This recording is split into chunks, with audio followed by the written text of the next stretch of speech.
Quiero ponerlo.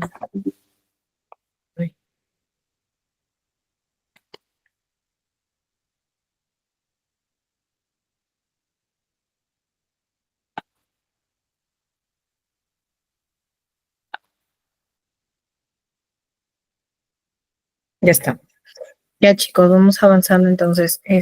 Nos quedó pendiente terminar con cáncer gástrico, que la verdad son 5 o 6 diapos, si se dieron cuenta, o sea, es poquito. Y lo que sí nos quedó un poquito más largo es el tema de diarreas, así que vamos a empezar con diarreas. ¿Ya?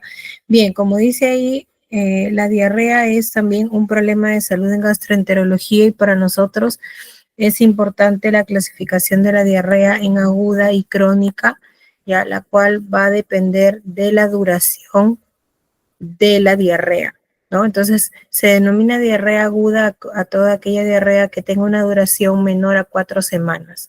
¿Ya? Si la diarrea dura más de 4 semanas, o sea, tenemos un paciente con diarrea por más de 4 semanas, ya la consideramos como una diarrea crónica y ahí hay que estudiar múltiples causas que nos puedan generar diarrea crónica, ¿no? Desde enfermedades metabólicas, sistémicas, infecciosas, ¿no? Hasta organicidad propia del colon, como los cánceres, que también nos pueden dar diarreas crónicas.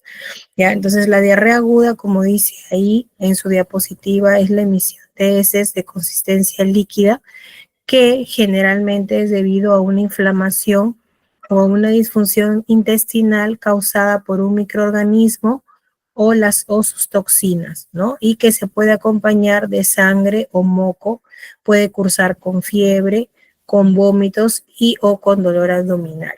¿Ya? Entonces, la diarrea aguda generalmente se debe a un proceso infeccioso en la mayoría de los casos y la duración es menor a 4 semanas. Ya, y cuando nosotros tenemos un paciente con diarrea, lo que siempre tenemos que ver como parte del diagnóstico en la anamnesis es los contactos epidemiológicos que pueda haber tenido el paciente, ¿no? Si viene de algún lugar endémico, primero, si ha tenido viajes recientes, ¿no? Si alguien más en la familia, ¿no? En su entorno directo, tiene los mismos síntomas que él, en este caso las diarreas, ¿no? Si ha estado hospitalizado recientemente, si ha recibido algunos fármacos, generalmente los antibióticos pueden cursar con diarrea porque suelen alterar la flora intestinal, el paciente puede cursar con diarreas. ¿Ya? O si consume algún otro medicamento de forma crónica, ¿no? Que también nos pueda generar diarrea, como por ejemplo el uso de la metformina, como dice ahí, que si ustedes recuerdan, la metformina es un antidiabético, ¿no? Es un antidiabético oral, ¿no? Que se da en pacientes con diabetes mellitus y con resistencia a la insulina. Entonces hay que preguntar al paciente si consume este tipo de medicamentos. La sertralina también es un medicamento que se utiliza sobre todo para el manejo de la ansiedad. Entonces hay que preguntar al paciente si también consume este tipo de medicamentos, ¿no? Y si es que sí los consume, estos podrían ser la causa de su diarrea, ¿no? También hay que preguntar en qué momento empezó la enfermedad, posterior a ingesta de alimentos o el tiempo entre el término de ingesta de alimentos y la presentación de la diarrea, ¿no? Básicamente eso. Ya en el examen físico tenemos que valorar, como decía ahí, si el paciente tiene fiebre o no, es decir, hay que medirle obviamente la temperatura al paciente, ¿no? Valorar los signos de deshidratación en el paciente, ¿no? Eso lo vamos a valorar con la turgencia de la piel, ¿cierto? Si el paciente tiene los ojos hundidos, que también es otro signo de deshidratación, o si las mucosas orales se encuentran secas, ¿no? O lo podemos ver ahí, signo de deshidratación, las mucosas orales, ¿no? Todo eso nos va a ayudar a valorar, ¿no? A valorar si es que ese paciente necesita hidratación. ¿no? Oral o endovenosa, ¿no? Si el paciente tolera la vía oral, eso también hay que preguntarle qué otros síntomas acompañan la diarrea, ¿no? Si hay fiebre, si hay vómitos, si hay náuseas, si hay dolor abdominal, ¿no? Si hay intolerancia oral. Pues si hay intolerancia oral, por más que yo le prepare mis sales de rehidratación, el paciente no las va a tomar, ¿no? Entonces tendríamos que colocarle la hidratación endovenosa, ¿no?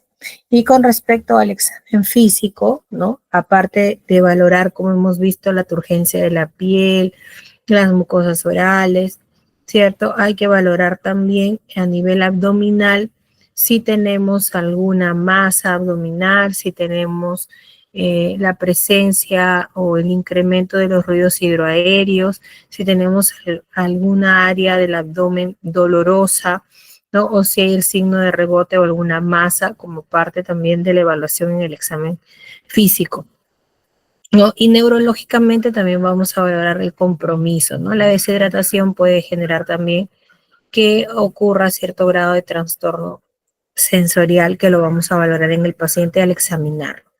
Ya, ahora, luego de ello, podríamos hacer algunos análisis de laboratorio también al paciente, ¿no?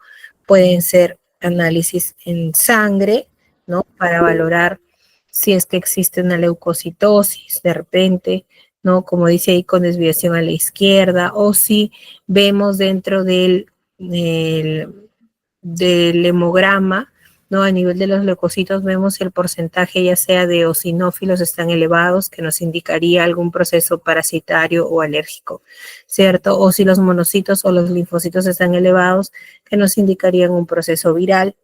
O si los neutrófilos son los que están elevados, nos indicarían generalmente un proceso bacteriano, ¿no?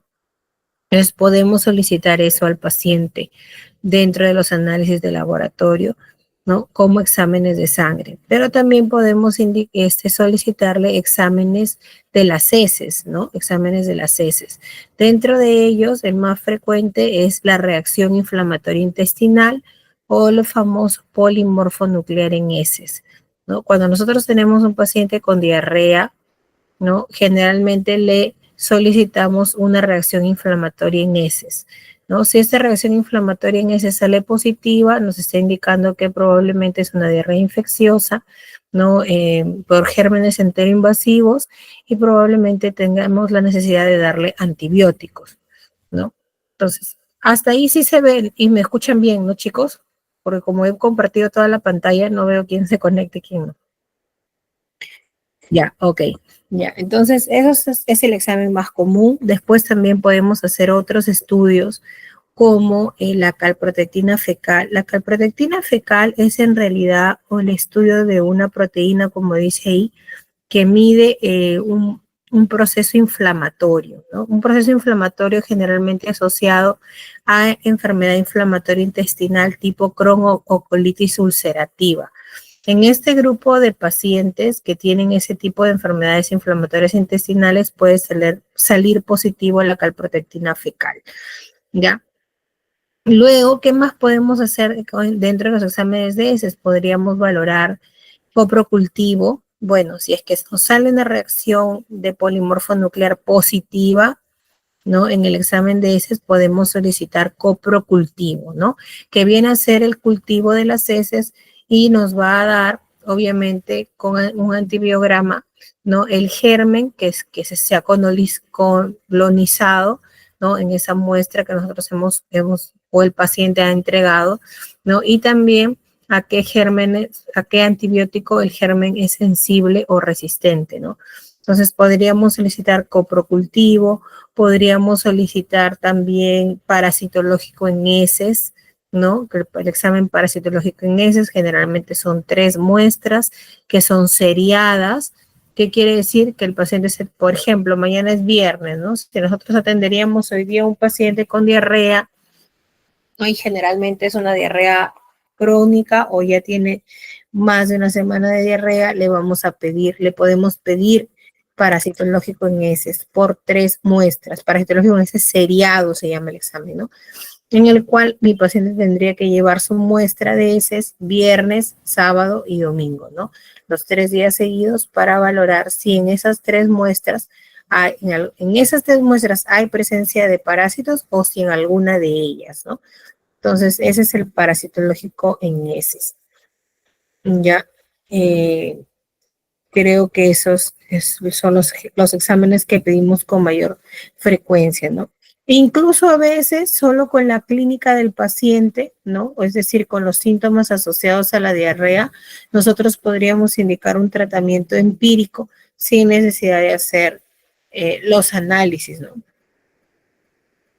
Bien, como dice ahí, en la mayoría de los casos de diarrea aguda, estos casos son leves en su mayoría y se relaciona, como dice ahí, con procesos infecciosos, o sea, infecciones por gérmenes, generalmente bacterias, ¿no? O también por otros procesos autolimitados, como por ejemplo la ingesta de fármacos, de preferencia antibióticos, ¿no? Los antibióticos pueden generar cuadros de diarrea, ¿no? Obviamente posterior al término del tratamiento antibiótico o incluso durante el término. Perdón, la ingesta de los antibióticos, el paciente puede cursar con diarrea.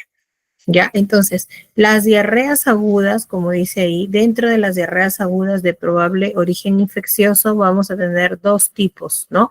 Dos tipos de origen infeccioso. La que es producida por microorganismos no invasivos, como dice ahí, o sea, es una diarrea inflamatoria no invasiva, o la producida por microorganismos invasivos, ¿no? O sea, una diarrea inflamatoria invasiva.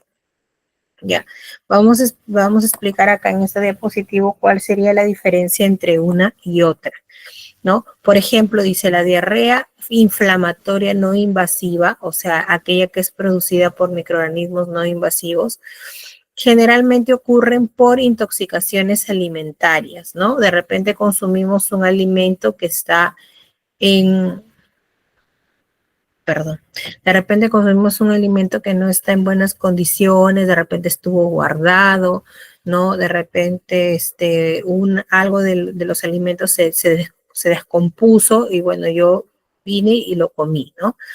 Con periodo de incubación corto, ¿no? Generalmente en estos cuadros el paciente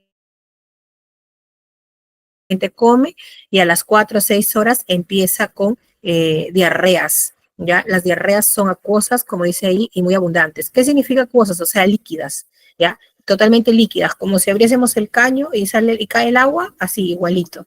¿Ya? Las diarreas son acuosas, son muy abundantes, el periodo de incubación es corto, es decir, desde que mi paciente tiene la exposición al germen hasta que se produce la diarrea, el periodo de incubación es corto. Ya como les digo, generalmente 4 a 6 horas posterior a la ingesta de los alimentos que puedan tener estos microorganismos no invasivos, ¿no? No se asocia a fiebre, no existe leucocitos en heces, o sea, la reacción inflamatoria es negativa, ¿no? Los polímorfos nucleares son negativos. Ya, y en este grupo de pacientes, lo primero que nosotros hacemos es la hidratación, ¿no? Ese sería nuestro primer, como dice ahí, nuestra primera medida terapéutica, ¿no? O sea, hidratar al paciente, ¿no? Porque me está diciendo ahí que está teniendo diarreas acuosas y muy abundantes, ¿no? Y lo que tenemos que hacer nosotros en los cuadros de diarrea es hidratar al paciente, ¿no? Ya sea vía oral, si el paciente tolera, o vía endovenosa si el paciente tiene intolerancia oral. La intolerancia oral estaba reflejada porque no, intolerancia oral significa que todo lo que yo le doy de tomar, el paciente lo vomita, ¿no? De repente le doy agua y lo vomita. De repente le doy un anís, lo vomita. De repente le doy mis sales de hidratación oral y lo vomita, ¿no? Entonces no tolera nada por vía oral, intolerancia oral. Tendría que colocarle endovenoso. ¿Ya? Entonces, esas son las características de la diarrea aguda inflamatoria no invasiva, ¿no? Estos son algunos de los gérmenes que frecuentemente causan este tipo de diarrea no infección, este tipo de diarrea, perdón, inflamatoria no invasiva, ¿no? El Staphylococcus aureus, el Bacillus cereus, que generalmente está en el arroz frito, en las carnes de origen vacuno, en algunos vegetales tipo guisantes y cereales. La E. coli, ya la E. coli tiene varias cepas, por decirlo así, ¿no? En las que generan este tipo de diarreas, no invasivas es la enterotoxigénica y la enteropatógena. El Vibrio cólera, que es un virus en realidad, ¿no? Generalmente en contaminación de agua y de mariscos. Otro virus es el rotavirus y el adenovirus, también me pueden generar diarreas. ¿Ya? Este rotavirus y adenovirus generalmente está presente en los niños, ¿no? Y también en estos casos a veces el niño no solamente tiene diarrea, sino también presenta un cuadro respiratorio alto, ¿no? Moco, tos, ¿no? Molestias en la parte superior, o sea, en la garganta, ¿no? Y luego se asocia a diarreas, ¿ya? Giardia lamblia, que es un parásito, ¿no? Y en algunos pacientes con infección por VIH, o sea, generalmente en inmunodeprimidos, tipo pacientes con infección por VIH, el Cryptosporidium spp también nos puede generar este tipo de diarreas. ¿Ya? Entonces, estos son los gérmenes que más frecuentemente pueden originar una diarrea inflamatoria no invasiva, ¿no? O sea, una diarrea acuosa, abundante, sin fiebre, ¿no? Con reacción inflamatoria negativa, ¿verdad? Con periodo de incubación corto desde la exposición del paciente hasta la presencia de los síntomas. Y lo que tenemos que hacer acá con el paciente es hidratarlo, ¿ya? A ver, luego tenemos el otro grupo que es la diarrea inflamatoria invasiva, ¿no? O sea, la que está producida por gérmenes invasivos.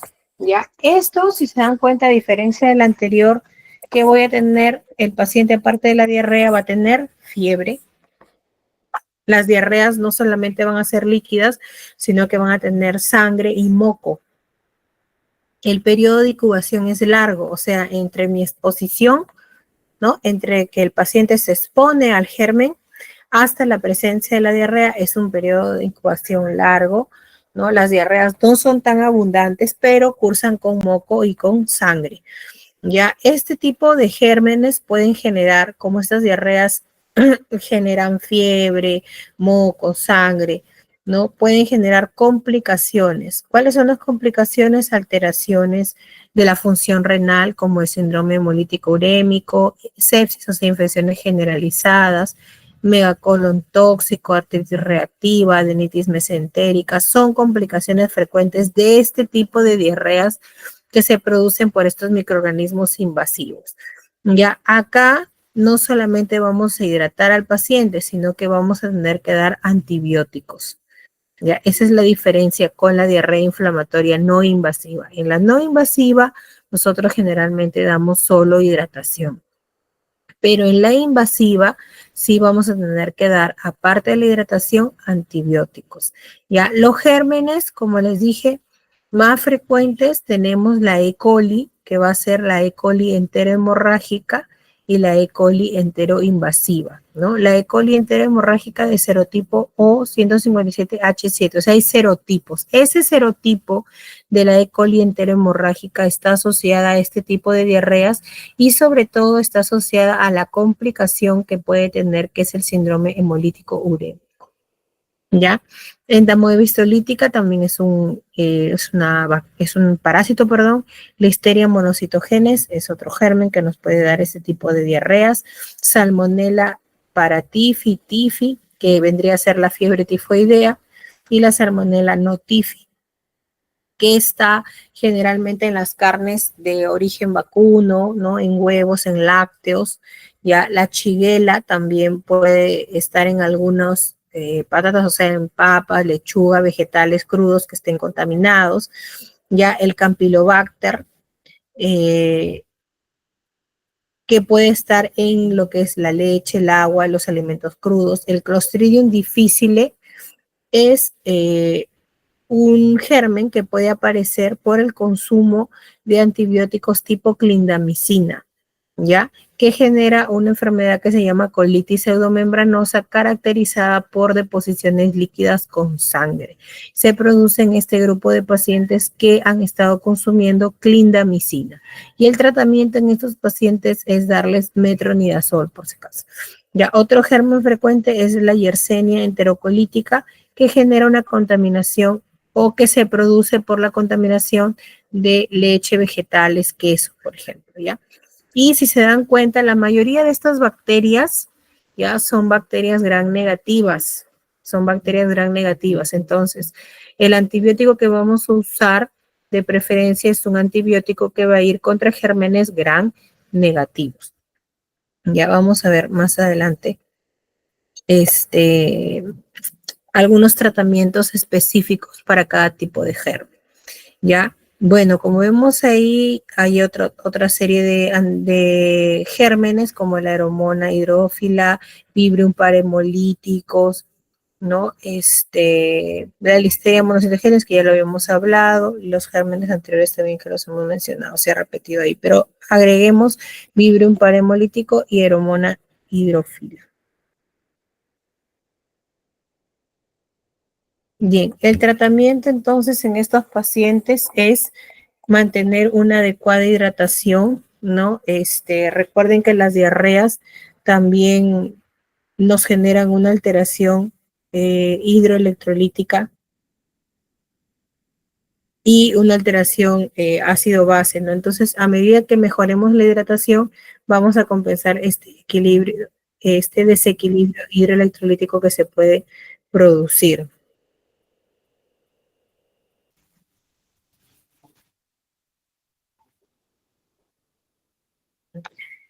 El tratamiento de los síntomas también es importante. O sea, claro, tenemos que hidratar al paciente y tenemos que dar antibiótico porque hemos visto que son gérmenes, ¿no? Enteroinvasivos los que nos están generando este tipo de diarrea. Pero también tenemos que tratar los síntomas, ¿no? O sea, los síntomas asociados a la diarrea. O sea, si mi paciente tiene fiebre, tendré que darle un antipirético al paciente. Si mi paciente tiene vómitos o la intolerancia oral que les comenté al inicio, vamos a tener que darle medicamentos antieméticos, ¿no? El más común es el dimenhidrinato, el famoso Gravol, ¿no? Y si hay dolor abdominal, también podemos dar un medicamento generalmente antiespasmódico, ¿ya? Porque el dolor abdominal que me genera la diarrea es un dolor abdominal tipo cólico, ¿no? O sea, es un dolor intestinal. ¿Verdad? Es un dolor intestinal. Entonces se puede agregar a mi tratamiento convencional, ¿no? De mi hidratación, de mi antibiótico, podemos agregar medicamentos dependiendo de los síntomas agregados que tenga el paciente.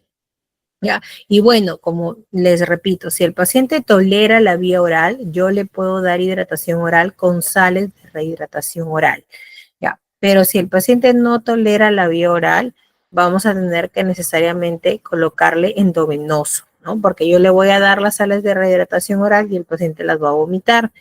Entonces, a la diarrea que ella tiene, le voy a agregar encima el vómito, ¿no? Que también me va a generar mayor deshidratación y mayor alteración hidroelectrolítica. ¿Ya? Entonces, como les decía, ahí en esta tablita hay algunos gérmenes, ¿no? Que generan diarrea y también vemos algunas terapias antimicrobianas, ¿no? O sea, los antibióticos que van dirigidos para ese tipo de germen que me está generando la diarrea. Ya, por ejemplo, la shigellosis, ¿no? ¿Cómo lo diagnostico? A través de un coprocultivo, ¿no? O sea, tengo que cultivar las heces en este caso en una placa Petri que tenga el medio de cultivo, ¿cierto? Para que crezca el germen y se haga también un antibiograma y, bueno, me diga cuál es el antibiótico de elección en ese paciente, pero la mayoría, ¿no? Responde bien al ciprofloxacino, ¿verdad? 500 miligramos vía oral cada 12 horas por 5 días, por ejemplo. ¿Ya? En el caso de salmonelosis no tifoidea, también el diagnóstico es con coprocultivo, ¿no? Y podemos utilizar levofloxacino 500 miligramos cada 24 horas por 7 a 10 días, o si no tolera vía oral, podemos darle ceftriaxona de 1 a 2 gramos intravenoso por 7 a 10 días, ¿no? Si el paciente es un paciente con inmunocompromiso, o sea, inmunodeprimido, por ejemplo, un paciente código blanco, ¿no? VIH, se extiende por 14 días.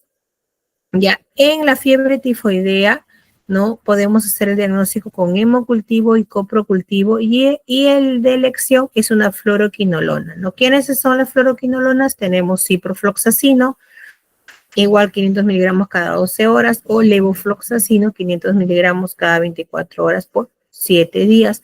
O en su defecto, si el paciente no tolera, le podemos dar vía oral por 7 días, ceftriaxona, ¿no? La fluoroquinolona también viene en endovenoso. O sea, el ciprofloxacino, chicos, también viene en endovenoso. Ya, la presentación en endovenoso es de 200 miligramos, frasco ampolla de 200 miligramos.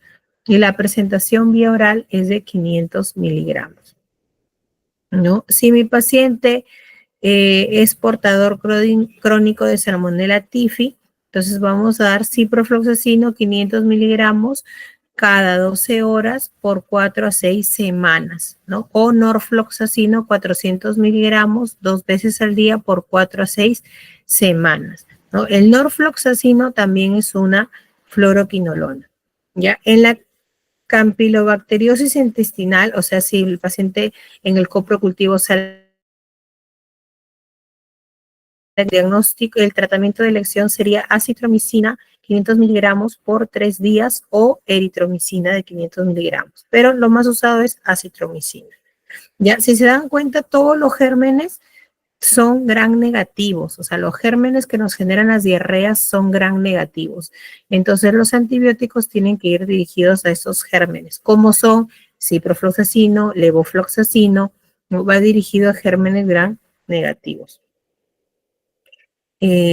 Por ahí, ¿qué más podríamos hacer? Rotavirus, adenovirus, como son virus, no le vamos a dejar ningún tipo de antibióticos y el medicamento que le daríamos sería su hidratación, ¿no? Hidratación endovenosa o vía oral si tolerara, y si hay alguna alteración hidroelectrolítica, reponerle también de forma endovenosa, ¿no? Todo lo que son virus, como el norovirus, rotavirus, adenovirus, no le vamos a dar antibióticos porque son virus, pues entonces hay que darle, ni vamos a darle antivirales o antirretrovirales, porque eso se utilizan en otro tipo de gérmenes, ¿ya? Lo que vamos a hacer en este grupo de pacientes es hacerle hidratación, ¿no? Con fluidos y mantener el equilibrio hidroelectrolítico.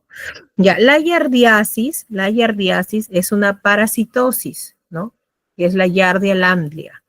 Ya, ahí sí podemos dar tinidazol 2 gramos oral como dosis única o metronidazol 250 miligramos vía oral 3 veces al día por 5 a 7 días o nitazoxanida de 500 miligramos 2 veces al día por 3 días.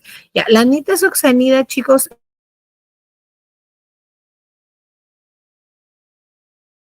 es un a varios parásitos, ¿no? Es como que el antiparasitario ahora que se utiliza con mayor frecuencia porque cubre a varios tipos de parásitos, ¿no? La nitazoxanida comúnmente en el mercado la encontramos como Colufase, que es el nombre de laboratorio, pero el nombre genérico es nitazoxanida, ¿ya? En amebiasis intestinal, metronidazol 500 miligramos cada 8 horas por 10 días, ¿no? En ciclosporiasis, o sea, ciclosporidium, damos trimetoprim sulfametoxazol, que es el famoso Bactrim. Ya, el trimetoprim sulfametoxazol es el famoso Bactrim, Bactrim forte, ¿no? Cuando uno está con diarrea, o no sé si ustedes, sus mamás de repente, toma tu Bactrim, dicen, ¿no?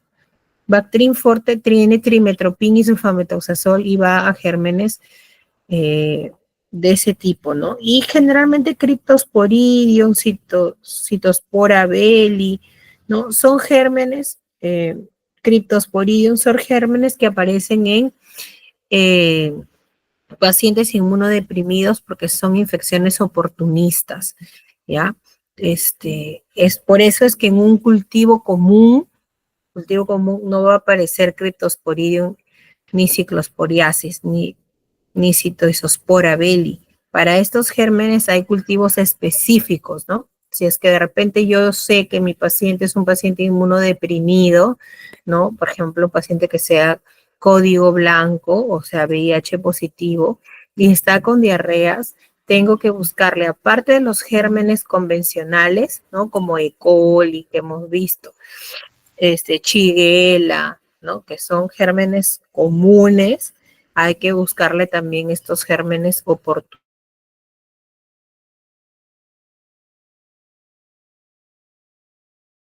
oportunistas, inmunodeprimidos. Bueno, VIH es creo que el ejemplo más frecuente de inmunodepresión, ¿no? Pero también tenemos otras enfermedades que nos generan inmunodepresión, como por ejemplo la diabetes, o por ejemplo los pacientes oncológicos, ¿no? Que de repente han recibido su terapia oncológica en ese momento, también son inmunodeprimidos y también pueden aparecer ese tipo de gérmenes oportunistas, ¿no? Entonces, cuando hacemos la anamnesis en un paciente con diarrea, hay que preguntar siempre si están recibiendo algún tipo de tratamiento, si tienen algún diagnóstico de alguna otra enfermedad de fondo, ¿no? Para nosotros, cuando planteemos nuestras hipótesis diagnósticas o solicitemos nuestros exámenes de laboratorio de heces, lo dirijamos más o menos hacia lo que es más común que podría tener nuestro paciente. ¿Ya? Bien, esos son otros adicionales. Aquí solamente para resaltar, chicos, que blastocistitis hominis es una bacteria, ¿ya? Ahí dice patogenicidad en duda. ¿Ya? ¿Por qué dice patogenicidad en duda? Porque generalmente esta es un parásito que vive con nosotros, o sea, que en teoría está con nosotros y no genera enfermedad. Por eso dice patogenicidad en duda. Ya. Sin embargo, cuando tenemos un paciente con diarreas, de preferencia crónicas, que ya le hemos hecho todo el estudio de la diarrea crónica y no encontramos ninguna causa, y en nuestros exámenes parasitológicos aparece blastocistitis hominis, podríamos intentar darle tratamiento con trimetopin sulfametoxazol por 10 días, ¿ya? Pero de preferencia no lo tratamos porque es en teoría un germen que convive con nosotros, ¿no? Bien. Entonces, eso es con respecto a las diarreas agudas, ¿no? En las diarreas agudas hay que definir, como vimos, el tiempo de duración de la diarrea. Otros, generalmente es por un microorganismo infeccioso, ¿cierto? Ahí hay que valorar si es una diarrea por gérmenes enteroinvasivos o no, que si se dieron cuenta, los síntomas o las características de los síntomas que presenta uno de otro es lo que nos sirve para diferenciarlas, ¿no? En una no va a haber fiebre, en una las deposiciones solamente serán acuosas, sin moco, sin sangre, con periodo de incubación corto, ¿no? Es las características de las diarreas que no son enteroinvasivas, y en las que sí son, generalmente sí se va a asociar a fiebre, deposiciones líquidas con moco, con sangre, ¿no? Con periodo de incubación largo, ¿no? Esas otras son características que las diferencian a las unas de las otras. Ya, eso es cuando hablamos de diarreas agudas, ¿no? Como les digo, las diarreas agudas generalmente están asociadas a procesos infecciosos, bacterianos, virales, parasitológicos, ¿cierto? Ya. La diarrea crónica, en la diarrea crónica, como les dije, la definición de diarrea crónica básicamente es por el periodo de tiempo que el paciente cursa con diarrea. ¿Ya? Igual es la emisión o disminución de la consistencia de las heces, ¿no? Las deposiciones líquidas, ¿no? Esa definición es la misma que en la aguda. Lo que va a variar es el tiempo en que dura la diarrea. Cuando este cuadro de diarrea dura por más de 4 semanas, nosotros podemos catalogarla como una diarrea crónica, ¿ya? Entonces, como dice ahí, es la presencia de más de 3 deposiciones al día líquidas o blandas, o un volumen de ese superior a 200 gramos por día de consistencia líquida o blanda por más de 4 semanas, ¿ya? Por más de 4 semanas. Entonces, eso es lo que lo diferencia de la aguda de la crónica, ¿ya? Ahora, la clasificación puede ser según los mecanismos que la producen, o sea, según los mecanismos fisiopatológicos, o según la causa de la diarrea. ¿Ya? Según la causa, vamos a tener orgánica y funcional, ¿no? Orgánica, en la cual yo encuentre cuál es el origen de la diarrea, ¿no? Y en la funcional está asociada a los trastornos gastrointestinales funcionales. Aquí entra a tallar el síndrome de intestino irritable, ¿no? El síndrome de intestino irritable o el colon irritable puede cursar con diarrea sola, estreñimiento o a estreñimiento con diarreas, ¿no? Pero como les dije, tan igual que como para dispepsia funcional, yo no puedo catalogarlo como funcional si es que no le he descartado las causas orgánicas de diarrea. Ya las causas orgánicas de diarrea podrían ser, por ejemplo, enfermedad inflamatoria intestinal, un cáncer de colon, ¿no? En el cual hay una masa que está obstruyendo parcialmente la luz, entonces el paciente tiene diarrea por rebosamiento. ¿Qué significa? Que las heces, o sea, la mayor cantidad de heces se queda atrapada porque hay una masa que está cerrando la luz, pero que la parte líquida de las heces sí logra pasar por esa estenosis que está generando la masa y el paciente puede cursar con diarreas, ¿no? Que en realidad se denomina diarrea por rebosamiento, ¿no? Esa podría ser una causa orgánica de diarrea crónica, ¿no? Entonces, según su causa, puede ser en orgánica o funcional, ¿no? Orgánica, si yo le encuentro la causa que le está generando la diarrea, y funcional si yo no encuentro causa y está asociada a los síndromes ansioso-depresivos, ¿no? Acá también hay criterios, ¿no? También se llaman criterios de Roma 4. Están ahí. Ya, bien, eso es con respecto a la causa. Y con respecto a los mecanismos fisiopatológicos, podemos tener que la diarrea puede ser osmótica, secretora, exudativa o por motilidad intestinal alterada.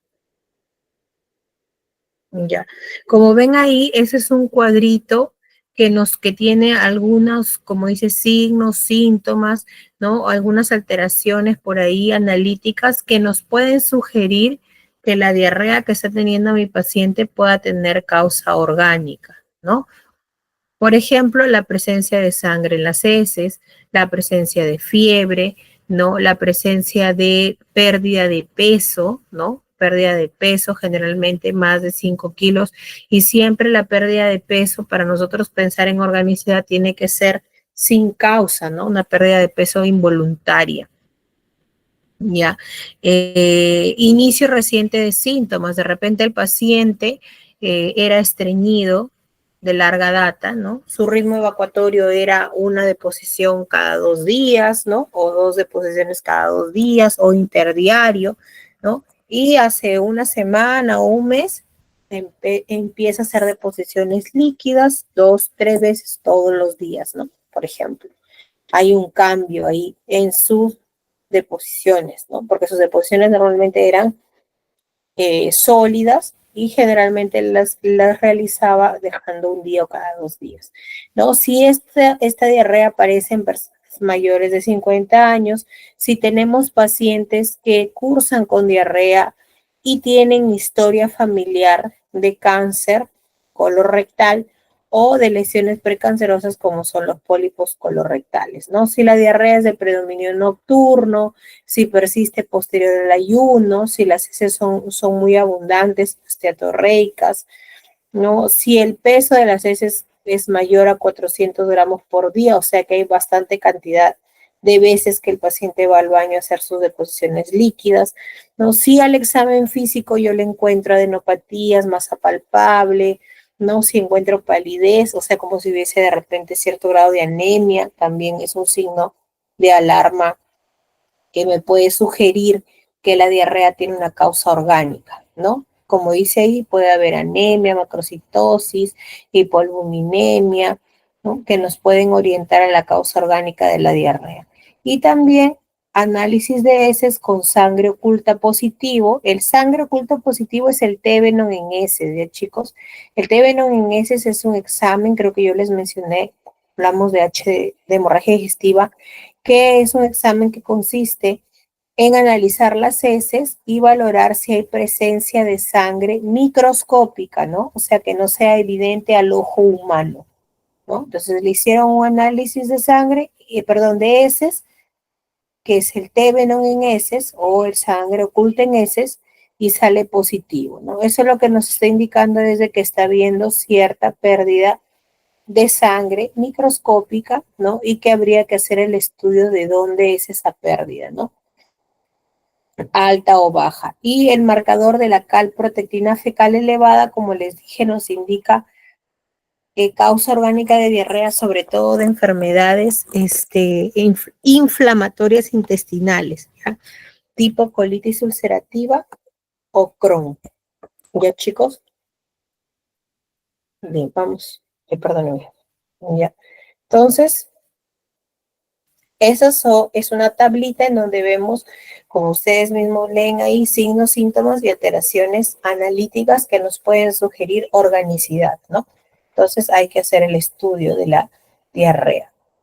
Y la diarrea funcional, como dice ahí, es un trastorno funcional intestinal que se caracteriza por la emisión recurrente de heces sueltas u acuosas, cuyo comienzo debe haber ocurrido al menos 6 meses antes del diagnóstico, ¿no? Y que deben estar presentes durante los últimos 3 meses.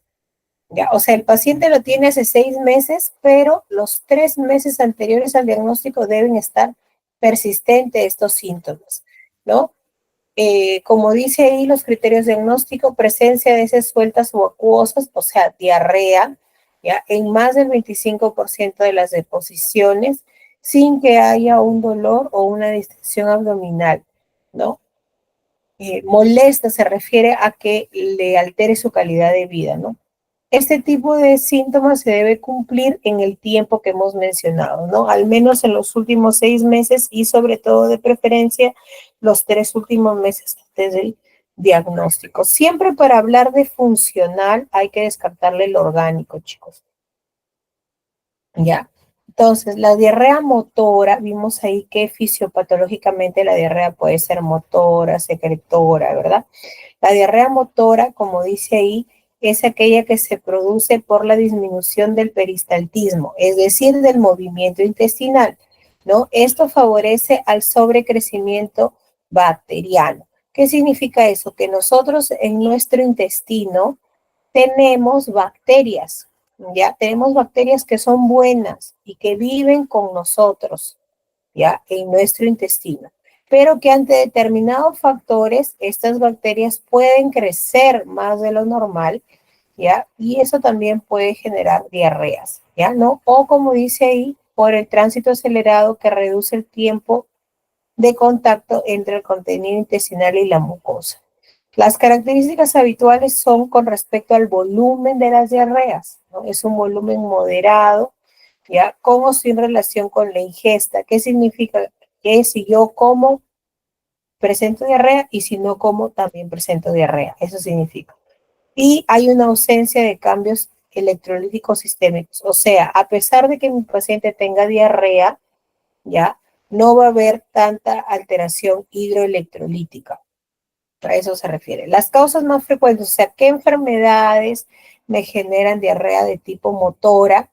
Tenemos ahí el síndrome de intestino irritable, el carcinoma medular de la tiroides, la diarrea postvagotomía.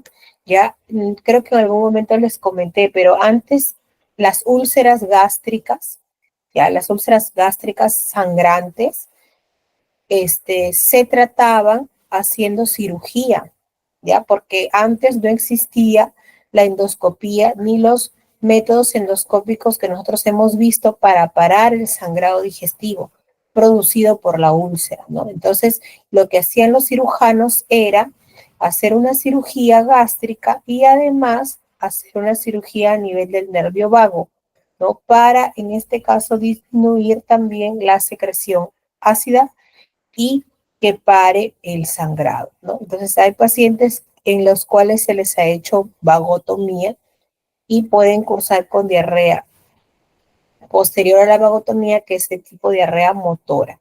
Pacientes post-colecistectomía, es decir, a los que se les operó de la vesícula, también pueden cursar con un tipo de diarrea motora.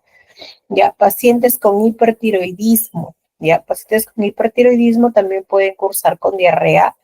Los pacientes con resección ilial, es decir, que se les ha cortado una parte del intestino delgado del ilion, ¿ya? Y el síndrome carcinoide, que es un síndrome asociado a los tumores carcinoides y pueden cursar con diarrea, rash y otros síntomas agregados.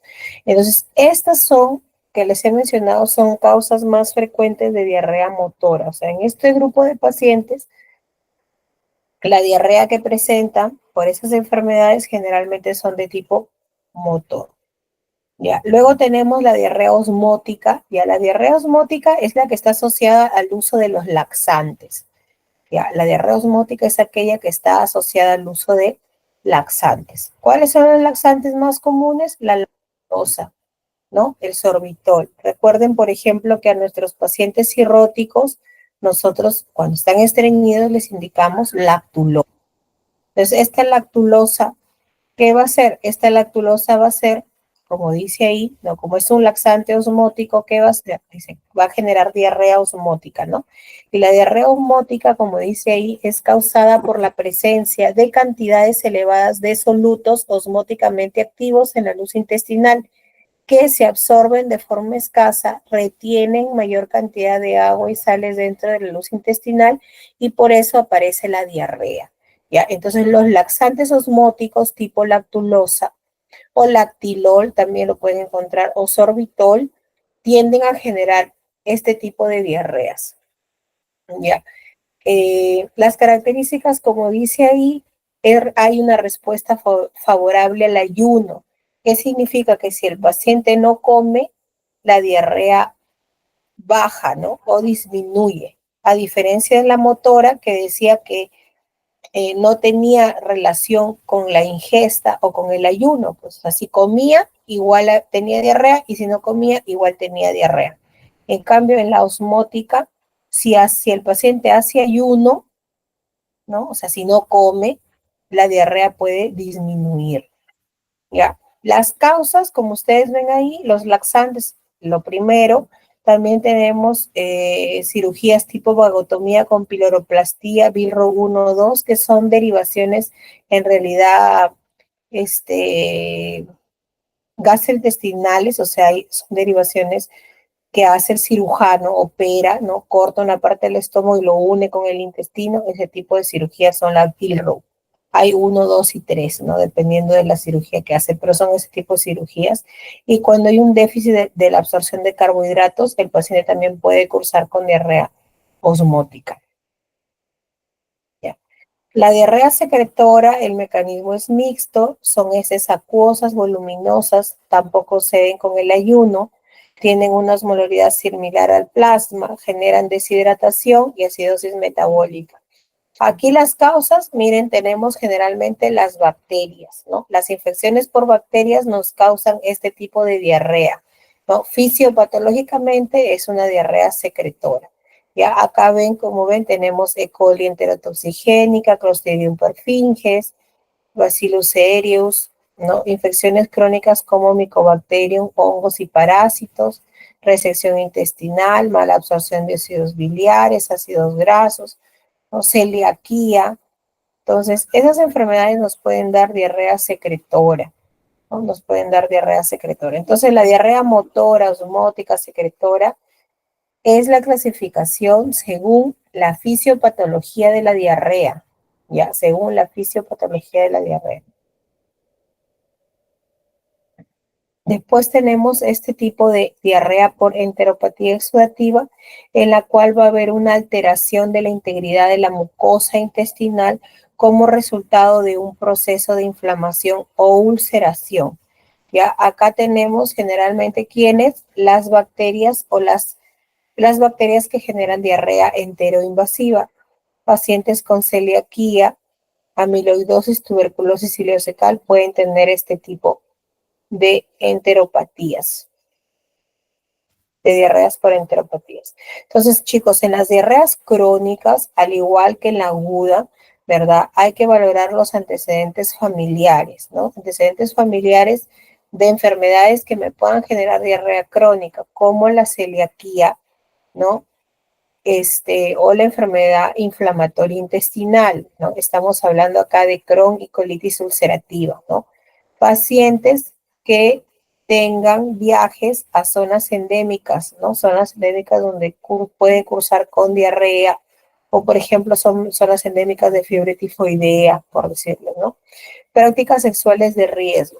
Prácticas sexuales de riesgo también hay que preguntar. ¿Por qué? Porque como les digo, cuando un paciente tiene diarrea crónica, yo no solamente debo de pensar de que tiene una bacteria que le está generando la diarrea, como en el caso de las agudas, ¿no? Cuando yo tengo una diarrea crónica, mi algoritmo diagnóstico tiene que ampliarse más y tengo que ir desde enfermedades infecciosas, ¿ya? Hasta enfermedades sistémicas, sobre todo metabólicas, ¿no? Quienes, por ejemplo, la diabetes mellitus, que hacen una enteropatía diabética, así como hacen gastroparesia, el paciente diabético también puede hacer una enteropatía diabética, ¿no? Hipertiroidismo, también el hipertiroidismo cuando todavía, o sea, cuando está por ser diagnosticado, es decir, no hay un control de ese hipertiroidismo, el paciente puede cursar con diarreas. Ya. ¿Qué más? Pues el antecedente de cirugías, que hemos visto que hay cirugías que están asociadas a cierto tipo de diarreas, ¿no? Consumo de fármacos, ¿no? Y como les dije, causas estructurales ya de la propia luz colónica que nos estén generando diarrea. ¿Ya? Entonces, dentro de las enfermedades infecciosas, aparte de los gérmenes, como les dije, comunes, ¿no? Que podemos sospechar en cualquier persona, siempre hay que descartar infección por VIH, ¿ya? Infección por VIH. Pues por eso siempre hay que preguntarle al paciente sobre sus prácticas sexuales de riesgo, ¿no? O sea, si es promiscuo o no promiscuo. La verdad, chicos, a veces los pacientes no nos dicen, pues, ¿no? Señor, ¿cuántas parejas sexuales tiene? Una, dicen, ¿no? Fuma, toma, sale, no, nada. O sea, son santos los pacientes. No les crean. Si viene un paciente con diarrea crónica, ustedes tienen que explicarle, señor, es parte de la evaluación que se haga su descarte para VIH. A todos se les hace, no es porque sea usted, ¿no? Porque a veces el paciente tú le dices, señora, haga VIH, lo primero que te dice, doctora, pero yo solamente tengo mi esposa, o yo solamente tengo mi esposo, o mi enamorado, nadie más, ¿no? Yo no visito ningún lugar de riesgo, etcétera, o sea, no aceptan, pues, ¿no? Entonces uno, para que ellos no se sientan de repente que los estás señalando, creo que podemos decirle, ¿no? Como parte del diagnóstico, señor, paciente con diarreas de más de 4 semanas como las de usted, hay que hacerse, es un estudio de rutina, se le hace a todos los pacientes, ¿no? Y yo les digo porque yo he tenido pacientes de ese tipo, ¿no? Que vienen por diarreas crónicas. Entonces, dentro de las diarreas crónicas hay que estudiarle, pues, si tiene enfermedades sistémicas, metabólicas, ¿no? ELISA para VIH, parasitológico en heces, ¿no? Coprocultivo, o sea, hay que hacerle los exámenes de heces, parasitológico, reacción inflamatoria igual, coprocultivo, dentro de ellos también VIH, e incluso podríamos plantear hasta colonoscopía también, ¿no? Para valorar aquellas enfermedades propias de la luz colónica que podrían generar diarreas. ¿Ya? Y yo he tenido a veces pacientes que antes de hacerle la colono, le digo, hay que hacer primero estos análisis de heces, de sangre, ¿no? Y de acuerdo a eso, si todo sale negativo, pasamos a la colono, ¿no? Y me han venido con los resultados y eran VIH positivo, por ejemplo, ¿no? Debut, o sea, ellos no sabían que tenían VIH y se les había manifestado con diarreas. Y si eso sucede, hay que buscar los gérmenes oportunistas que ya hemos visto ahí, ¿no? Criptosporidio, Isospora belli, ¿no? O sea, gérmenes que es frecuente en ese grupo de pacientes, ¿no? Y estos pacientes, ¿cómo mejora la diarrea? Dando obviamente el tratamiento antibiótico indicado y además tratando el VIH, ¿no? Empezando su tratamiento antirretroviral y el paciente, toda su carga, la carga viral disminuye, sus linfocitos CD4 aumentan y el paciente ingresa en un estado, ¿no? No hay inmunodepresión, ya su sistema inmune está dentro de lo normal por la terapia antirretroviral y eso también ayuda al que el paciente ya no curse con diarreas, ¿no? Entonces, siempre, siempre, chicos, hay que preguntar sobre las parejas, las prácticas sexuales de riesgo que pueda tener el paciente, ¿no?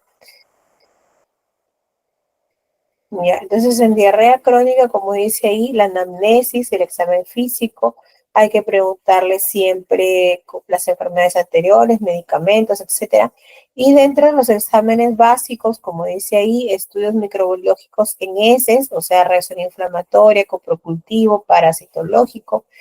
Y dentro del examen de sangre hay que pedir hemograma, PCR, albúmina, calcio, ferritina, serología para celiaquía, estudios de heces como la calprotectina fecal, o podemos hacer el estudio, ¿no? Y si estos salen positivos, ¿no? Si esos marcadores salen positivos, entonces yo puedo asumir, si sale positivo para celiaquía, este paciente tiene una enfermedad celíaca, o sea, es intolerante al gluten, ¿no?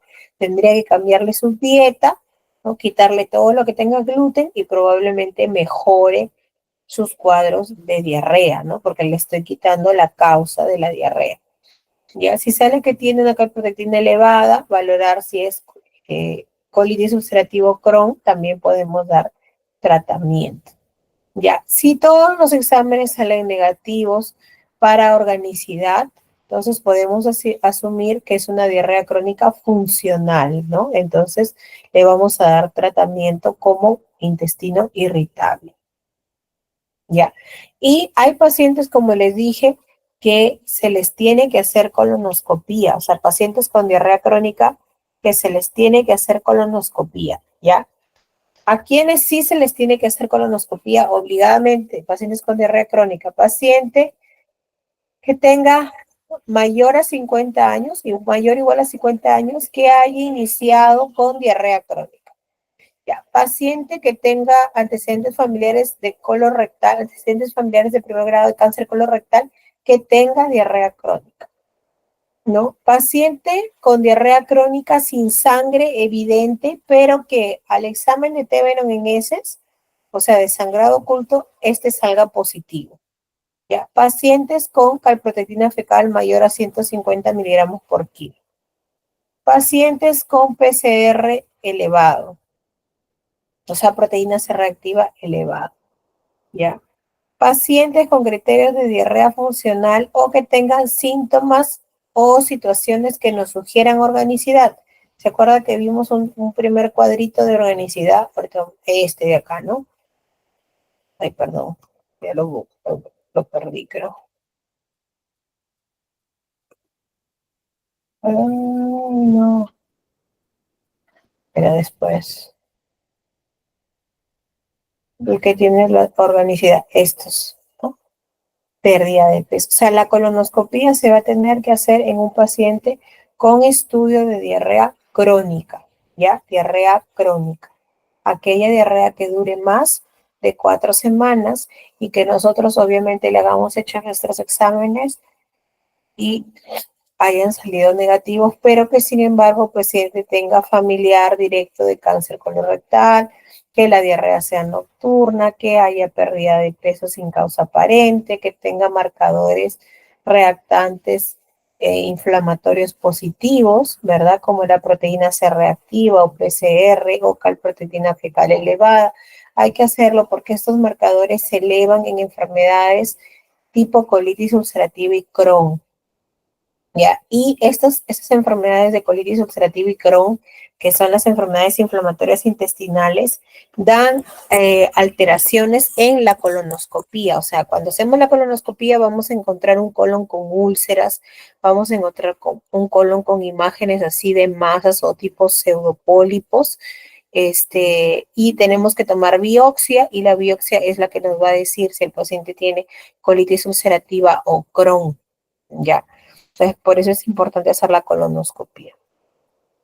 En este grupo de pacientes con diarrea crónica, ¿ya? Por una diarrea aguda, o sea, menos de 4 semanas, no le vamos a hacer colonoscopia al paciente, pues, ¿no? Porque estamos viendo que la causa en este grupo de pacientes de diarrea aguda generalmente son microorganismos, ¿no? Y de preferencia bacterianos, ¿no? Entonces, en ellos no les vamos a indicar colonoscopia. Vamos a indicar colonoscopia en diarreas crónicas y en diarreas crónicas sobre todo que tengan signos sugestivos, o sea, signos de alarma, pues que nos hagan ahí pensar de que puede haber algo estructural en el colon como causa de la diarrea. Ya chicos, ahí terminaríamos con diarrea. Ya, entonces, creo que quedó ahí claro. Y el otro que me falta es, ¿dónde está? El otro es en el de dispepsia, ¿no? El otro es cáncer gástrico, esos chiquititos, creo que son 5 diapositivas nomás, creo que ese día ya estaba el otro grupo que entraba ya, no lo pudimos terminar. Avanza.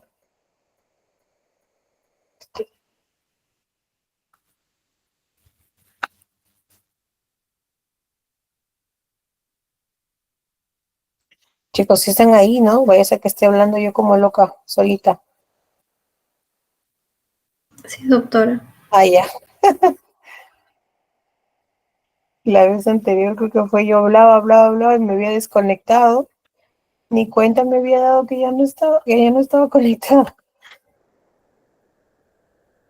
Ah, por eso ya me cambié de internet. Con este está mejor. Ya. Bien, chicos, entonces, la semana pasada habíamos hablado de dispepsia, ¿verdad? Habíamos hablado de ERGE también, ¿no? De enfermedad por reflujo gastroesofágico, ¿ya? Y bueno, nos quedó pendiente hablar sobre cáncer gástrico. Ya el cáncer gástrico, ¿por qué el cáncer gástrico esté incluido en ese grupo, en este grupo de temas? Porque los cánceres gástricos pueden manifestarse como dispepsia, ¿no? Como vimos cuando en la clase de dispepsia, una de las causas de dispepsia puede ser el cáncer gástrico, ¿no? Entonces, por eso es que el cáncer gástrico está incluido en este grupo de temas. Ya, como dice ahí, chicos, el cáncer gástrico es el segundo cáncer más frecuente del mundo, ya posee una alta mortalidad y es 2 veces más frecuente en varones que en mujeres. Ya, el cáncer gástrico anatomopatológicamente, ¿no? O sea, histológicamente, hay una clasificación que es la clasificación de Lauren y se puede dividir en 2 tipos, ¿ya? En 2 tipos histológicos, el tipo intestinal y el tipo difuso, ¿ya? De estos dos, el tipo difuso es el que se encuentra o afecta, perdón, más frecuentemente a personas jóvenes, ¿ya? Y tiene peor pronóstico que el de tipo intestinal. El de tipo intestinal se presenta en pacientes adultos, adultos mayores, ¿no? El pronóstico es mejor, ¿ya? Pero cuando es un adenocarcinoma tipo difuso, el pronóstico generalmente es malo, generalmente el diagnóstico ya es tardío, o sea, cuando ya le hacemos el diagnóstico al paciente probablemente ya tiene metástasis, ¿no? A otros órganos. Dentro de ellos, el tipo difuso es de tipo células en anillo de sello. Si ustedes en algún momento que pasaron visita de repente también con los otros colegas o en el caso conmigo, en algunos pacientes de repente escucharon que dijeron paciente tiene un NM gástrico tipo adeno-CA o adenocarcinoma o tipo células en anillo de sello, ¿no? Son tipos histológicos, ¿ya? El cáncer gástrico tiene tipos también histológicos, puede ser adenocarcinoma, puede ser tipo linfoma gástrico, puede ser tumor estromal gastrointestinal, que es el famoso GIS, ya. Entonces, la que nos va a ayudar a identificar qué tipo de cáncer gástrico va a ser la toma de biopsia, ¿no? La toma de biopsia durante una endoscopía, ¿ya? Entonces, ahí vamos a poder ver qué tipo es. ¿Y por qué es importante saber qué tipo histológico es? Porque dependiendo del tipo histológico, el paciente va a poder recibir su tratamiento, ¿no? En este caso, quimioterapia. Ya, los pacientes que tienen adenocarcinoma gástrico, o sea, un cáncer gástrico tipo adenocarcinoma, generalmente van a cirugía, o sea, si está en condiciones de operar, ¿ya? Y el linfoma gástrico generalmente responde casi en el 90% a la quimioterapia. O sea, no es necesario operarlo de inicio al paciente, ¿no? Recibe quimioterapia y el cáncer se reduce y hasta desaparece. Ya. los tumores estromales sí tienen que ir a cirugía directamente, ¿no? Entonces, por eso es importante saber de qué tipo histológico es el cáncer gástrico que tiene mi paciente, ¿no? Para ver el tratamiento y también ver también para ver el pronóstico, ¿no? Porque como estamos leyendo ahí, si es un adenocarcinoma tipo difuso, células en anillo de sello, entonces el pronóstico es malo porque es un cáncer que se disemina con más frecuencia, ¿no? Y cuando uno lo encuentra ya en el paciente, generalmente lo encuentra ya avanzado. Bien, existe un modelo, como ustedes están viendo ahí, que es el modelo de Correa y Pelayo, o Pelayo y Correa, si quieren también lo pueden encontrar así, se puede encontrar así, que es un modelo, como dice ahí, de carcinogénesis, ¿no? O sea, del origen del cáncer, ya gástrico tipo adenocarcinoma, ya. Según esto, lo que sucede es que, bueno, un paciente tiene una mucosa gástrica normal, ¿verdad? Pero con el tiempo y determinados factores, ¿no? Dentro de ellos puede ser la dieta, puede ser, como dice mismo ahí, la presencia de la bacteria Helicobacter pylori, ¿no? Puede ser que esta mucosa normal se inflame y genere una gastritis, ¿no? Una gastritis que en teoría es superficial, ¿no? Superficial. Si estos estímulos como la dieta, el consumo de repente de algunos alimentos ricos en nitratos, qué sé yo, la presencia constante del Helicobacter pylori, hace que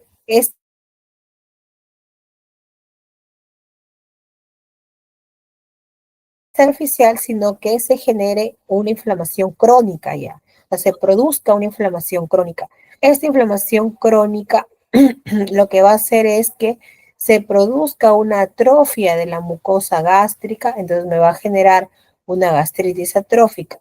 Esta gastritis atrófica hace que el tejido cambie, el tejido gástrico cambie, y este cambio de tejido se denomina metaplasia. Esta metaplasia en el tiempo va a seguir, o sea, va a seguir degenerándose el tejido y va a generar displasia.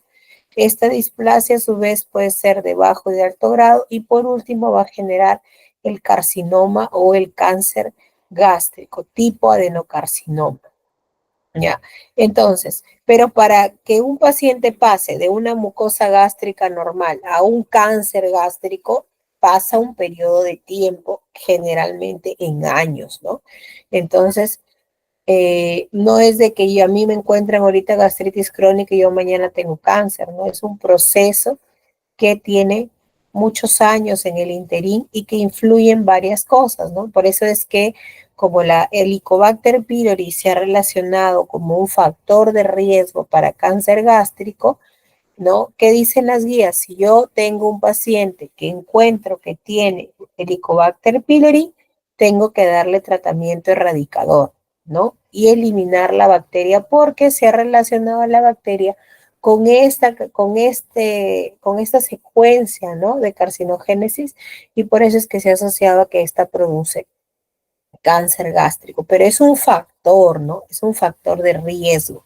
No todo paciente que tiene helicobacter va a tener cáncer gástrico, pero es un factor de riesgo. Entonces, ve ahí la importancia de hacer el tratamiento erradicador para el helicobacter, que lo vimos en la clase anterior. ¿Ya? Entonces, como ven ahí, hay factores genéticos y ambientales para cáncer gástrico, ¿no? E incluso algunos pueden ser modificables, ¿no? Por ejemplo, los factores de la dieta, ¿no? Nosotros podemos modificar nuestra dieta, ¿no? Hay que tratar de consumir. ¿Cuáles son los factores dietéticos asociados a cáncer gástrico? Consumo de nitratos, consumo de grasas animales en exceso, ¿no? Baja ingesta de antioxidantes, que el paciente fume, o sea, en exceso, que ya sea tabaquismo, ¿no? La infección por Helicobacter pylori, ¿no? El tabaquismo es modificable, pues yo decido si fumo o no fumo, ¿cierto? Yo decido si como grasas animales o no, se puede modificar. La infección por Helicobacter la podemos modificar si la encontramos y le damos tratamiento, ¿no? Hay otros factores que no podemos modificar, como los hereditarios, pues, ¿no? Si yo ya Desde que nací, he nacido con mi factor hereditario de cáncer gástrico, eso va a ser bien difícil que yo lo pueda cambiar, ¿no? Como por ejemplo la mutación del gen de la E-caderina. Este es un factor hereditario que constituye un factor de riesgo para cáncer gástrico, ¿no? Pero si yo quito los otros factores ambientales, ¿no? O que yo puedo modificar, pues mi riesgo se reduce, ¿no?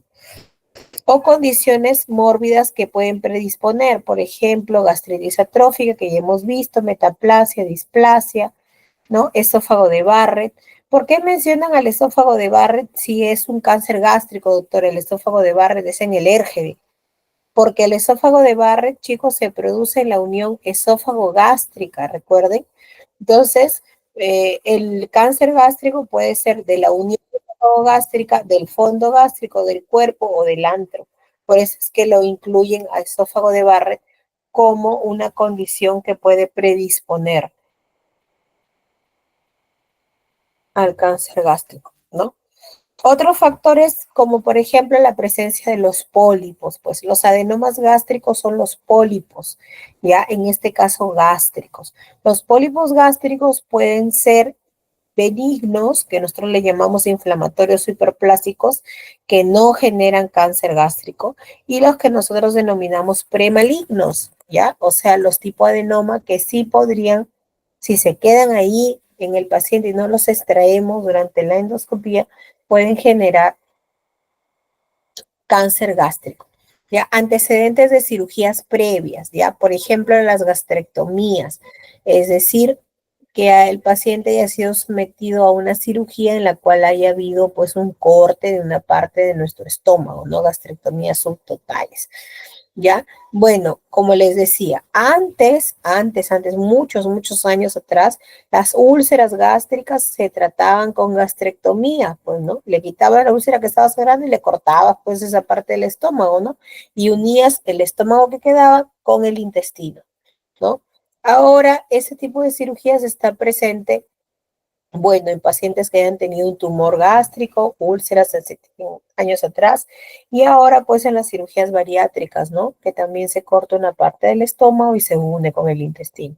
También podría considerarse como un factor de riesgo, ¿no? ¿Por qué? Porque esa zona de la unión del estómago con el intestino, ya no van a tener pues el píloro, ¿no? ¿Verdad? Que es como un esfínter que ayuda a regular el paso del jugo intestinal hacia el estómago, del ácido. Entonces, esos líquidos, esos fluidos van a pasar sin tanta restricción y pueden inflamar esa zona de la anastomosis gastroentérica, ¿no? Y generar una inflamación crónica y generar que ese tejido que recibe esa inflamación crónica empiece a cambiar y pase de metaplasia a displasia a cáncer, ¿no? Entonces, esos son factores que nosotros tenemos, tanto genéticos como ambientales, para que un paciente pueda desarrollar cáncer gástrico. ¿Ya? Clínicamente, chicos, lamentablemente, como todos los cánceres, al inicio no nos dan muchos síntomas o no nos dan síntomas muy marcados, ¿no? El cáncer gástrico inicial, o sea, el que solamente compromete mucosa y su mucosa, como dice ahí, es asintomático en el 80% de los casos, ¿no? El 20% restante pueden tener síntomas inespecíficos, ¿no? Similares, como dice ahí, a un síndrome ulceroso, náuseas, anorexia, saciedad precoz. O sea, un cáncer gástrico incipiente, o sea, temprano, o sea, inicial, puede cursar con dispepsia, ¿no? Eso que dice ahí, síndrome ulceroso, náuseas, anorexia, saciedad precoz, son síntomas dispépticos. Entonces, un paciente con dispepsia, ¿no? Como vimos ahí, una causa de dispepsia podría ser un cáncer gástrico. Entonces, dependiendo de la edad del paciente, de los factores de riesgo, yo puedo sospechar que esa dispepsia pueda deberse a un cáncer gástrico en mi paciente, ¿no? Ahora, cuando el cáncer gástrico es avanzado, chicos, ya la sintomatología es mucho más florida. ¿Qué significa más florida? Más marcada, pues más evidente, ¿no? Por ejemplo, dolor abdominal intenso, pérdida de peso, ¿no? Un síndrome consultivo, anorexia, no quiere comer, vómitos postprandiales, anemia, puede tener hemorragia digestiva, viene por hematemesis o por melena, le hago la endoscopía y encuentro el tumor gástrico, ¿no? Entonces, lo que sucede con el cáncer gástrico es lo que sucede con la mayoría de cánceres, que al inicio nos dan síntomas muy inespecíficos y que como pasan rápido, ¿no? De repente con un anís, de repente con un medicamento que el paciente va a la farmacia, hay que reconocer que la mayoría de nosotros en algún momento no vamos al médico y vamos a la farmacia primero, ¿no? Y lo que yo tomo si me mejora, me olvidé que yo tenía algo y sigo mi vida normal, ¿no? Pero en la mayoría de los casos hay que empezar a educarnos en que si tenemos algún síntoma, ¿no? Preferible es ir a que nos evalúen antes que automedicarnos, ¿no? Porque como ven ahí, el 20% de los pacientes que pueden cursar con un cáncer gástrico temprano son síntomas inespecíficos, ¿ya? Cuando es un cáncer gástrico avanzado, bueno, aparte de encontrar la lesión en el estómago, podemos encontrarla también en otros órganos, ¿no? Por eso es que dice que la diseminación del cáncer gástrico ocurre con mayor frecuencia al hígado y al peritoneo. Si es así, se puede acompañar de otros síntomas o signos al examen físico, como una masa palpable, ¿verdad? En epigastrio o hipocondrio derecho, ¿no? O también mi paciente puede cursar con ascitis, ¿no? ¿Por qué? Por un compromiso de peritoneo, o sea, por una carcinomatosis, ¿no? El cáncer se ha implantado en el peritoneo y ha empezado a producir líquido ascítico y el paciente puede cursar con ascitis también, ¿no? El diagnóstico para el cáncer gástrico, chicos, es la endoscopía con la toma de biopsia, ¿no? Endoscopía, como ya hemos visto, es un examen que consiste pues en ingresar por la boca un tubito que tiene una camarita para valorar la parte interna de esófago, estómago, primera y segunda porción del duodeno, ¿no? Entonces, según la endoscopía, se puede clasificar endoscópicamente al cáncer gástrico inicial, incipiente o temprano y al cáncer gástrico avanzado, ¿ya? Dependiendo de la forma en que yo vea la lesión. ¿Ya? Esa es una clasificación endoscópica, ¿no? Una clasificación endoscópica en la cual yo voy a ingresar con mi equipo y si veo que es como una masa o como un chupetín, será un tipo 1. Si veo que es una úlcera, será tipo 2. Si veo que es una úlcera que está como que ingresando hacia el resto del estómago, es un tipo 3. Y si veo que está diseminado en toda la pared gástrica, será un tipo 4, ¿no? Entonces, en realidad, lo que nosotros debemos saber es que si yo tengo sospecha de un cáncer gástrico, el examen de elección es una endoscopía alta, ¿no? Y si encuentro la lesión, tomar biopsia, pues, para saber el tipo histológico de la lesión. Ya, eso sería lo primero, ¿no? El paciente viene con síntomas, yo le hago la endoscopía, encuentro la tumoración gástrica, ¿no? Tomo biopsia, entonces me quedo a la espera del reporte del patólogo, ¿no? Pero además tengo que hacerle otros exámenes para ver si el cáncer está solo en el estómago o si se ha ido a otro órgano, ¿ya? Eso lo vamos a ver a través de un estudio que nosotros le llamamos estudio de extensión, que es la tomografía de tórax, abdomen, pelvis con contraste. Hay que solicitarle eso al paciente para descartar extensión. ¿Extensión de qué? Del cáncer, pues. Ver si el cáncer se ha diseminado al tórax, al abdomen o a la pelvis, ¿no? Y es así que si se disemina a órganos perigástricos, generalmente va a ir al hígado y a la cola del páncreas. Si se disemina por vía linfática, o sea, por los ganglios, ¿no? Va a ir a ganglios intraabdominales y supraclaviculares. Ya, si hay compromiso del ganglio supraclavicular, a eso se le denomina ganglio de Virchow. O sea, si yo al examen físico a nivel de la zona supraclavicular, de preferencia izquierda, le palpo un ganglio, ¿no? Que esté duro, ¿no? Que no tenga dolor, que no sea móvil, puedo pensar que mi paciente tiene un ganglio de Virchow, ¿no? Y lo que me está indicando es una diseminación linfática de un cáncer gástrico. Ya si se va hacia peritoneo, puede haber compromiso de los nódulos, de las adenopatías, o sea, de los ganglios periumbilicales, ¿no? Estas adenopatías periumbilicales se llaman nódulos de la hermana María José. Sea afectación ovárica, tumor de Krukenberg.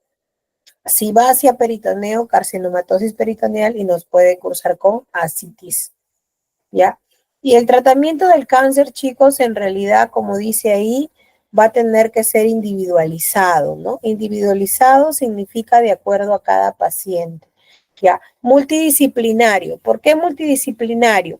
Porque no solamente en el diagnóstico y tratamiento del cáncer gástrico, no solamente entra el gastroenterólogo, va a ingresar también el cirujano, ¿no? De abdomen, en este caso, que va a operar el tumor, y también va a iniciar el oncólogo, ¿no? Que nos va a indicar la terapia oncológica, que es la quimioterapia, ¿no? Entonces, dependiendo del grado de cáncer que tenga el paciente, que yo lo voy a saber con el resultado del estudio de extensión, yo puedo orientar al paciente en cuál sería su tratamiento, ¿no? Si el paciente tiene un cáncer gástrico inicial o un cáncer gástrico temprano o un cáncer gástrico localizado nada más en el estómago, que no se haya ido hacia otro órgano, ese paciente, si es que es un tipo de adenocarcinoma, se operará, ¿no? Luego, obviamente, toda esa muestra va al anatomopatólogo y nos dará un estadiaje final posoperatorio, ¿no? Pero si no hay compromiso de ganglios, ese paciente en teoría está curado, porque yo ya le saqué el tumor. Si hubiese compromiso de ganglios, probablemente vaya a quimioterapia, ¿no? Y si de repente es un paciente que tiene un cáncer avanzado, que no solamente el cáncer está en el estómago, sino está en el hígado o está en el peritoneo, realmente, chicos, ahí lo que nosotros hacemos es calidad de vida del paciente, ¿no? Calmar el dolor, ¿no? Las molestias que él pueda tener, mejorarlas y bueno, esperar hasta que sea su momento, pues ya, ¿no? Ya ahí más nosotros no podemos hacer. A veces les ofrecen tratamiento de quimioterapia, pero ya no sería curativa, sino sería paliativa o para alargar un poco la supervivencia. ¿Ya? Entonces, incluso a veces así el paciente nosotros sepamos que la cirugía no va a ser curativa, a veces se puede operar para mejorar la calidad de vida. Por ejemplo, que tenga un tumor justo en la parte del estómago, del antro del estómago, que es la que comunica con el intestino, entonces el paciente no va a poder comer. Entonces, ¿qué hace el cirujano? Opera, corta esa parte para unir estómago-intestino, estómago remanente con intestino, y que el paciente pueda comer. O sea, le mejora la calidad de vida para que él se pueda alimentar. Pero no significa que se va a curar, ¿no? Porque tiene un cáncer avanzado. Si el cáncer es temprano, inicial, como le digo, o localizado todo en el estómago, la cirugía sí puede ser curativa. ¿Ya? Bien, chicos. Creo que las diapos ya las tienen, ¿no?